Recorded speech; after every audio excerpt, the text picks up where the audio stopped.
Bonjour à tout le monde, moi c'est Sarah, je suis SEO Specialist chez LIP, une des plus grosses agences web en Suisse, et j'ai ouvert SEO Nerd avec Isaline. Isaline et moi, on a décidé de le faire parce qu'on avait envie de partager nos connaissances en fait. Voilà, là vous pouvez nous voir. Vous pouvez nous contacter via LinkedIn sans aucun souci. Voilà, on va commencer. Alors, première chose, à l'issue de cette vidéo, qu'est-ce que vous aurez appris? Comment Google fonctionne et quel type d'informations vous trouvez dans les rapports de couverture. Je suis obligée à vous expliquer partiellement comment Google fonctionne afin que vous puissiez comprendre les rapports de couverture. La mission principale de Google, c'est de vous fournir l'information la plus pertinente possible.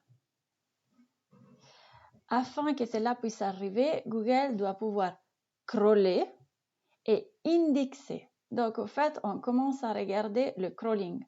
Le crawling, en fait, c'est le processus à travers lequel Google découvre de nouvelles pages ou des pages qui ont des contenus qui ont été mis à jour.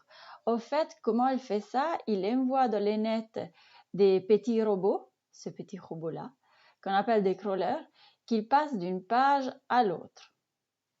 Une fois que les pages elles ont été découvertes, ça commence la deuxième phase, en fait, que c'est l'indexation. Alors, en fait, ce qui se passe ici, c'est que Google comprend votre page, elle comprend de quoi il s'agit votre page, et puis elle va la mettre dans une immense librairie, en quelque sorte, pour qu'il soit prête, pour que la page soit prête au moment que quelqu'un l'a besoin. Au moment que vous avez la phase d'indexation, alors c'est là que votre page peut s'afficher dans les résultats des recherches. Je vais vous donner un exemple.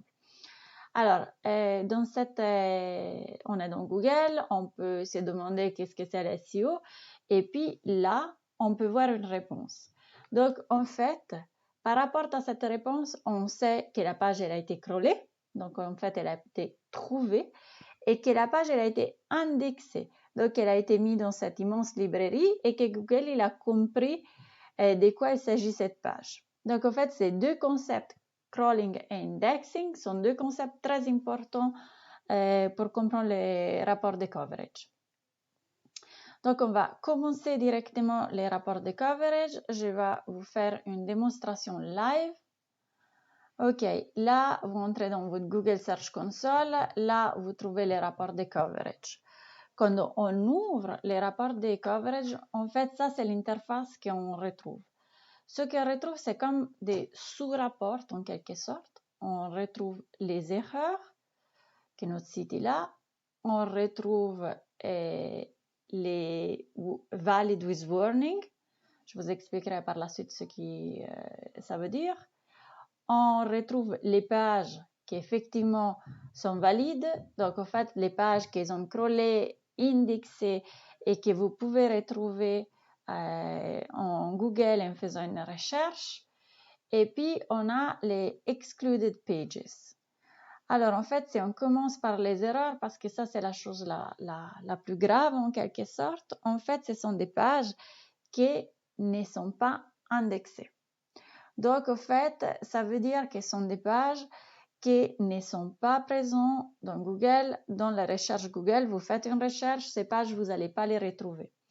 Alors, le problème avec ça, c'est que souvent, en fait, on veut quand même avoir la possibilité de retrouver évidemment ces pages parce que sinon, vous risquez de perdre en quelque sorte aussi de l'argent parce que les gens, ils ne peuvent pas vous trouver. Valid with warning. En fait, celles-là sont des pages qui pourraient être dans les recherches Google ou pas.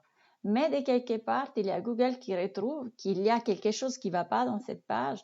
Donc, il vous conseille d'aller à contrôler quand même ces pages. Valid. Ben, valides, ce sont clairement des pages qui ont été crawlées, indexées et puis qu'on peut retrouver facilement sur Google. Excluded. Excluded, en fait, ce sont des pages que vous avez décidé d'exclure de l'indexation de Google. Je ne rentrerai pas dans les détails de comment on peut faire ça, mais en fait, on peut décider d'exclure des pages de l'indexation. Mais en fait, il y a aussi des pages que Google il a décidé d'exclure de l'indexation. Je peux vous donner un exemple. Par exemple, il s'est dit, ah, cette page, c'est du duplicate content. Et en fait, il va créer quelque chose qu'on appelle une canonical. Et par conséquent, c'est Google qui décide quelle page garder et quelle page n'est pas gardée. Donc, en fait, moi, personnellement, je préfère quand même toujours contrôler les pages qui sont excluded à la fin de comprendre si je suis d'accord avec Google, oui ou non, ou si je dois entreprendre des actions pour changer celle-là. Alors, la chose plus importante, comme on a dit, ce sont les erreurs. Parce que là, c'est vraiment toutes des pages qui, en fait, probablement, on voudrait qu'ils soient indexés et qu'ils ne le sont pas. Donc, en fait, l'avantage, c'est que Google nous donne des indications, des indications très claires. On peut descendre. Elle nous explique les erreurs. Donc, en fait, on a submitted URL, marked no index, on a des erreurs de serveur, et on a plein d'erreurs. Et puis, l'avantage de cela, c'est que Google, il est en train de nous dire quelle est l'erreur. Donc, normalement, il nous donne toujours la liste, en fait, par rapport au nombre de pages. Alors, ce qu'on peut faire dans ce cas, c'est vraiment aller à regarder quelles pages elles ont été touchées par cette erreur. Voilà, on descend et là, on trouve la liste des URL qui ont été touchées par cette erreur. Chose qui c'est très intéressant parce qu'en fait, Google nous donne aussi la possibilité de faire ce qu'on appelle Inspect URL. Donc, on peut aller, ça prend toujours un petit moment, mais voilà, là, on peut voir les soucis de cette URL. Bon, on sait déjà qu'il n'avait pas été indexé parce qu'il y avait un tag. Je ne reste pas à expliquer ce que ça veut dire ça, mais en fait, il y avait une contradiction. Donc, en fait, on sait déjà ça. Ce qu'on sait, c'est que cette page, on peut la crawler. Ce qu'on sait, c'est qu'on ne peut pas l'indexer et c'est ça le problème. Et une chose très intéressante, ce qu'on sait aussi, c'est la date à laquelle il a été crawlé la dernière fois cette page. Donc en fait, celle-là, ça peut être très important pour les développeurs aussi pour savoir, OK, est-ce qu'il y a un problème, si on doit contrôler les serveurs, si on doit contrôler les logs. C'est très important à savoir. Et puis, en fait, il y a une chose très intéressante que Google vous permet de faire, c'est les tests live. Donc, en fait, comme on a dit, ça a été la dernière date qui a été crawlée, c'était le 13 mars. Donc, en fait, si on clique là, on peut faire directement les tests live de cette URL et voir live qu'est-ce que ça donne. Plusieurs fois, je trouvais des divergences entre les tests live et pas live, en fait, ce qu'on voit ici, parce qu'il a été crawlé dans des dates différentes, des moments différents. Il y a plusieurs choses qui créent une divergence. Donc, du coup, c'est toujours intéressant d'aller à contrôler aussi le test live. Donc, si on retourne à l'arrière sur notre rapport de coverage, ce qu'on peut voir ici, que je trouve extrêmement intéressant, c'est si vous travaillez avec des développeurs, par exemple, vous pouvez partager cette information avec eux.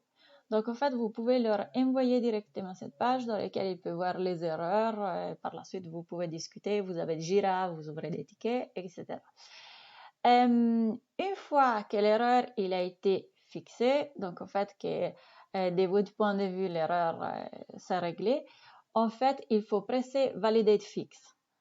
Quand on presse Validate Fix, ce qui implique c'est que Google il va recrawler et réessayer d'indexer la page. Donc en fait pour être sûr que tout c'est bon. Voilà, ça ce sont de mon point de vue les choses les plus importantes pour les coverage reports. Si on retourne vraiment ici dans les erreurs, dans les futurs, on fera une vidéo dans laquelle on explique mieux les erreurs. Mais par la suite, par le moment, je pense que c'est tout ce qu'il faut savoir sur le coverage report. Maintenant, si on retourne sur notre présentation,